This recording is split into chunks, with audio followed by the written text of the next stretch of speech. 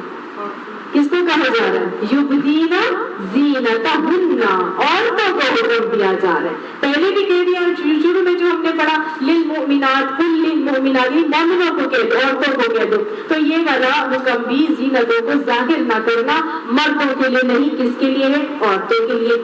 کون سی ہوتی ہے زینتیں؟ جن کو اکوائر کیا جاتا ہے. ہم اس کو سب سے پہلے تو رول آؤٹ کرتے ہیں، لسٹ بنا لیتے ہیں کہ یہ زینتیں کون کون سی ہوتی ہیں.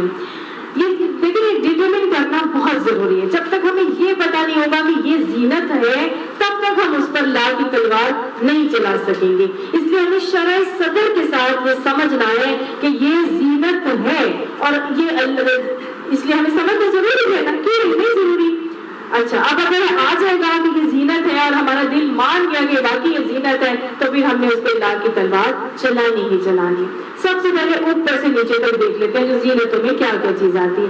سب سے پہلے اوپر کیا ہوتا ہے؟ انسان کے سر پہ بال ہوتے ہیں. بال زینت ہے؟ جی ہے. بہت سارے لوگ کہہ رہے ہیں بال زینت ہے. اگر آپ کسی گنجے کو دیکھیں یا بالوں والے کو دیکھیں تو بہت فوراً پتہ چل جاتا ہے. ایسے ہی ہے اب آپ کسی خاتون کو دیکھیں جو ہر وقت اسکارف میں ہوتی ہے اور اس کو دیکھیں جب وہ اسکارف کے بغیر ہوتی ہے تو انسان اس کو پہچان ہی نہیں سکتا. بھائی تو وہی نا جو اسکارف میں ہوتی تھی، تم تو اسکارف میں بالکل ہی ڈفرینٹ لگتی ہو اور بغیر اسکارف کے بالوں میں بالکل ہی ڈفرینٹ لگتی ہو. اس کی خوبصورتی ہی اور ہوتی ہے. پر پھر زینت ہماری اگر یہ نہ ہوتی تو آپ صلی اللہ علیہ وسلم کیوں فرماتے کہ من کان لہ شعر فلیکرمہ، جس کے لیے بال ہو یعنی جس کے پاس بال ہو اس کو چاہیے کہ وہ بالوں کا اکرام کرے، عزت کرے ان بالوں کی. یعنی اللہ نے بال تمہاری حسن اور خوبصورتی کے لیے دیے. اگر تمہیں اللہ تعالیٰ نے عطا کیے تو ان کو اکرام کرو، ان کا خیال رکھا کرو، ان کو طریقے سے رکھا کرو، ان کو مردوں سے چھپا کے رکھا کرو. ان بالوں سے ایسی ریز نکلتی ہیں، ریسرچ بتاتی ہے جو غیر مرد کو اپنی طرف اٹریکٹ کرنے کا باعث بنتی ہیں. اللہ نے ایسے تو نہیں ہمیں حکم دیا کہ ان کو اپنے اوپر جب نکلے تو جلدار لے کے نکلو، گھر میں بھی رہو. تو ابھی ہم پڑھیں گے کہ کیا کرنا ہے، گھر میں رہنا ہے تو گھر میں بھی ہر وقت ان بالوں کو کور کرنے کا حکم ہے. ہاں ان بالوں کے حوالے سے یہ ضرور سمجھ لیجیے کہ یکرمہ یعنی ان کا اکرام کرو. بالوں کو بہت زیادہ ٹائٹ باندھنا ہمارے معاشرے میں، ہمارے دین میں پسندیدہ نہیں ہے. ٹھیک ہے، ان کو ڈھیلا چھوڑ کے باندھنا پسندیدہ ہے اور باقاعدہ طور پہ پیچھے اگر گرپ کر کے بالوں کو باندھا جائے تو وہ کھلے چھوڑ دیے جائیں، یہ زیادہ پسندیدہ ہے. بہت چھوٹیاں بنا کے جیسے رکھا جاتا ہے وہ بھی پسندیدہ نہیں ہے. اور جب بہت سارے لوگ بالوں کو لپیٹ لیتے ہیں، جوڑا بنا لیتے ہیں تو وہ دین میں ہمارے پسندیدہ نہیں ہے. آپ صلی اللہ علیہ وسلم نے اس طرح اس کے بارے میں فرمایا، مفہوم ہے کہ جیسے لوگ جوڑا بنا لیتے ہیں اور بالوں کو نکال کے اس کے اندر گھسا دیتے ہیں نا، سب ایسے کوئی لپیٹتے ہیں. ابھی آخری کے جو بال ہوتے ہیں وہ آپ نے فرمایا تھا کہ یہ شیطان کے بیٹھنے کی جگہ. تو لہٰذا بالوں کو جب جوڑا بنایا جائے تو اوپر تو بالکل ہی نہیں بنانا، کیونکہ یہ ان کا طریقہ تھا جو مشرکین تھے. اوپر بالکل نہیں بنانا. اگر بنانا بھی ہے تو گردن کے اوپر رکھنے ہیں بال اور ان کو نیچا جب ان کی جو آخری جو اس کی لٹیں ہوتی ہیں یا آخری جو اینڈز ہوتے ہیں ان کو نیچے کی طرف لٹکایا جائے، نہیں تو نماز نہیں ہوتی. نہیں جی، ناٹ نہیں بنا کے، ناٹ بنا لیں بے شک لیکن وہ جو بال نیچے لٹکا لیں. اگر آپ اتنے لمبے ہیں کہ آپ بال باندھتے ہیں اور پھر نکال لیتے ہیں تو پھر پیچھے اس کو نکال کے لٹکا لیں. ٹھیک ہے. اور اگر آپ نے سارے بال ایسے سمیٹے ہیں کہ ایسے سمیٹے آخری کے بال جو ہے ان کو نیچے کی طرف لٹکنا چاہیے، نہیں تو نماز نہیں ہوگی. جی حدیث کے حوالے سے بالوں کو نیچے کی، اس کے اینڈز نیچے کی طرف لٹکنے چاہیے، پونی کرنی چاہیے. تین ہمارے بہترین طریقہ پونی کرنے کا. ٹھیک ہے. ہاں گرمی میں تو بال چکتے ہیں، اب کیا کریں، اب وہ بہت اچھے کیچر آتے ہیں نا، بس وہ کیچر کو تھوڑا سا لپیٹ کے کیچر لگایا اور پھر اس کو چھوڑ دیا. ٹھیک ہے. تو یہ بھی بہت اچھا طریقہ ہے. جن کو نہیں پتا آپ کو بتائیں. اب وہ تو کرتی نہیں، ہم سکے اللہ سے معافی مانگے. ٹھیک ہے. اب آپ لوگوں کو پتا چل گیا ہے تو لہٰذا طریقہ میں نے آپ کو بتایا. اب بالوں کے حوالے سے ہمیں سمجھ میں آ رہا ہے کہ بال زینت ہیں, اور بالوں کے اگر کے بال زینت نہیں ہوتے تو ہم میں سے لوگ اتنا پیسہ بالوں کے اوپر کیوں لگاتے ہیں؟ یہ اسٹریکنگ ہو رہی ہے, یہ ڈائنگ ہو رہی ہے, یہ اسٹریٹنگ ہو رہی ہے, یہ مطلب ہو رہے ہیں, مطلب کیا کیا ہو رہا ہے, مختلف قسم کے عمل جو ہے وہ, اور بھی مختلف ہیئر کٹنگ ہو رہی ہے اور اسٹائلنگ ہو رہی ہے, اور پھر ویسے بالوں کو لہرا کے جایا جاتا ہے, ساری لٹیں بکھیری ہوئی ہیں, زلفیں بکھیر کے آتے ہیں. اگر زینت نہیں ہو تو سارے لوگ اپنے بالوں کو کور کر کے رکھیں, اور کہ ہمیں کیا فرق پڑتا ہے, انسان خوبصورت لگتا ہے بالوں کے ساتھ. تو لہٰذا ہر وہ چیز جہاں پہ اللہ تعالیٰ کو پتا ہے کہ یہ ہمیں شر کی طرف لے کر جا سکتی ہے, اللہ نے ہمیں حکم دیا کہ وَلَا يُبْدِينَ زِينَتَهُنَّ. تو لہٰذا ثابت ہوا کہ بال جو ہے وہ زینت ہے. بہت لوگ یہ بھی کہتے ہیں کہ بھائی میرے تو بال ہی اللہ نے ایسے بنائے, اتنے خوبصورت اور حسین ہے, اس میں میرا کیا کمال ہے؟ تو اللہ نے بنائے ہیں, تو اگر اللہ نے بنائے ہیں تو ٹھیک ہے, میں جو مرضی کروں, میرے نظر بھی آتے ہیں, ایسی بات نہیں ہے.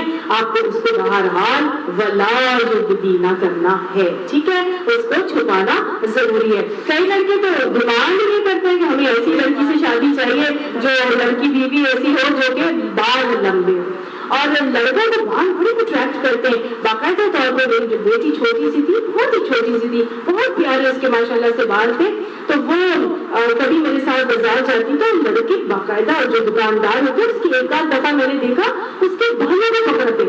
تو مجھے اتنا احساس ہوا اس بات کا کہ لڑکے جو ہیں وہ بالوں کو پکڑ کے انجوائے کرتے ہیں.